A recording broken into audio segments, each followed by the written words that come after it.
Come back, you are up front here on ENCA. It's crunch time for the proposed 18th Amendment to the Constitution. It's aimed at allowing for land expropriation without compensation. The cutoff date for written submissions is in just 2 days. The ANC has just done a dramatic about-turn after the publication of the bill that it sponsored. The party now wants the executive to determine instances when compensation will not be paid for expropriated land and not the judiciary. Meanwhile, the DA says it plans to hand over to Parliament thousands of objections it's received to the proposed amendment of Section 25 of the Constitution. So joining me now to unpack all of this is Bulelwa Mabasa from Worksmen's Attorneys. She's a director there and a member of the President's Land Reform Advisory Panel. Bulelwa, thank you so much for coming through and having this conversation with me. So 2 days really is what's remaining for people to make their written submissions on this draft bill to amend Section 25 of the Constitution. But it seems the majority party in Parliament has gone and basically changed the game altogether in that people are commenting on a bill that will most likely change. So basically, I don't know, what is the impact in your reading of the ANC doing this about turn after the bill has been published for written submissions? I think it's important to realize that the current process is a parliamentary process, which is a multi-party process, firstly. And that secondly, the Section 25 committee is quite separate from being an ANC process, if you like. On the draft amendment bill, it doesn't necessarily mean that that is the position or the work of the ANC. So I think what's happening now, pretty much like you and I can, an ANC is giving its position or comments on what it believes should happen. And I think it's important to clarify also that the proposal to say the executive should first determine compensation and then let any disputes to go to the courts is what I understand to be the proposal. I could be wrong, but I think the most important issue to realize is that the issue of compensation has in any way been dealt with by the courts. We've got a rich jurisprudence where courts have made rulings on disputes around compensation pre the Constitution, and in my view, it will remain to be so. It would be very difficult to argue otherwise, and for the bill to pass any constitutional muster if you take the court's powers away.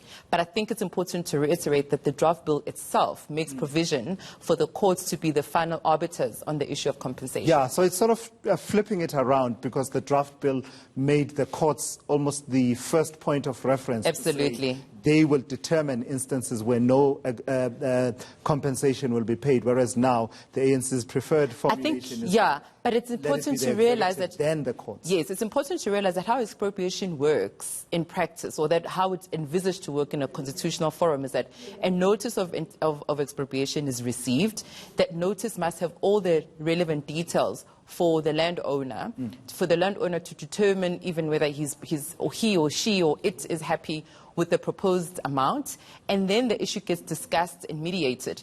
Then the courts, where there is a dispute, then the courts will then be the final arbiters. Yeah. So I think it's important to note that there's already a piece of legislation that will thresh out the details. That's not going to be in the draft constitutional bill or in the Constitution. So you take me then to my next point. That's one of the points, actually what you're talking about is exactly one of the points of objection for some quarters in our society who say, you know, for instance, in the case of Section 9 of the Constitution, it's quite clear when it talks about national legislation will, there are parameters set that is to deal with discrimination based on these parameters. Absolutely. Therefore, that legislation needs to be in line with those parameters. In this case, though, the argument is that it's carte blanche. Yeah. It's basically saying the national legislation to come after the amendment of the Constitution, there's no restriction on members of the legislature of Parliament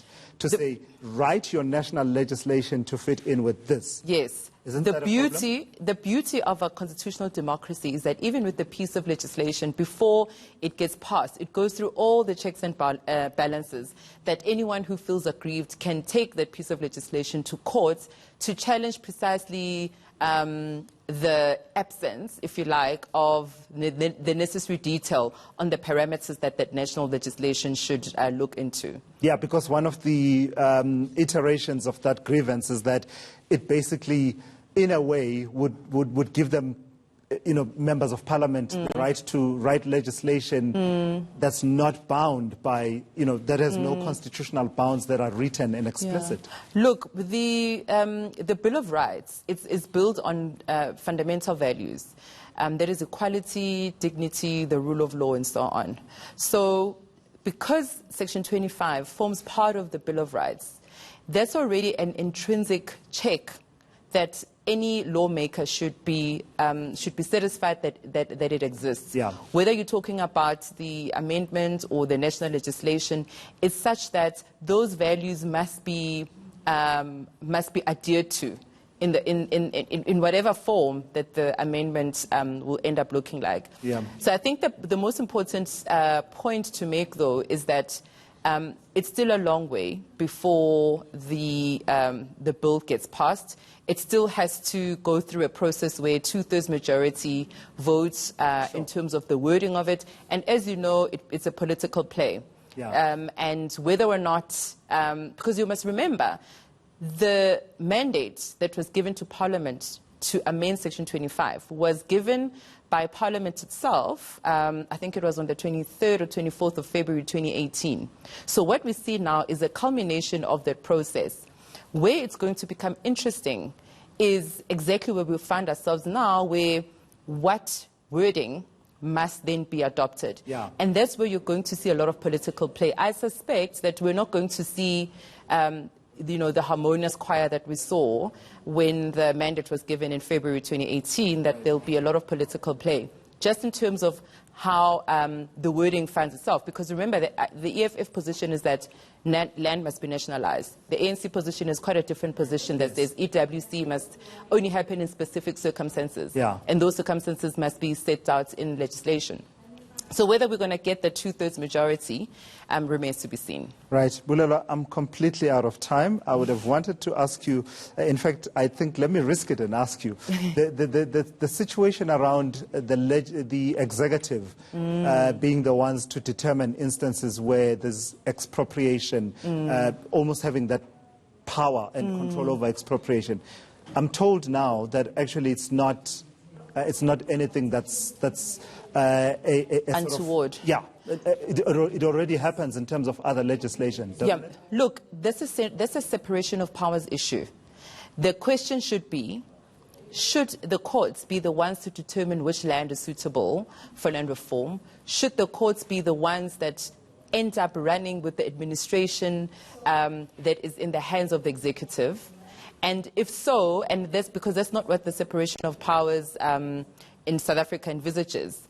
But what you want the courts to have the oversight duties to ensure that when those decisions are made, they're made lawfully, reasonably, and with good reason. All right, Bulelwa, thank you so much for coming through and for your insights. Bulelwa Mabasa is a director at Worksmen's Attorneys, talking to us about the looming cutoff date for written submissions on the 18th Amendment of the Constitution. This, in particular, talking about land expropriation without compensation.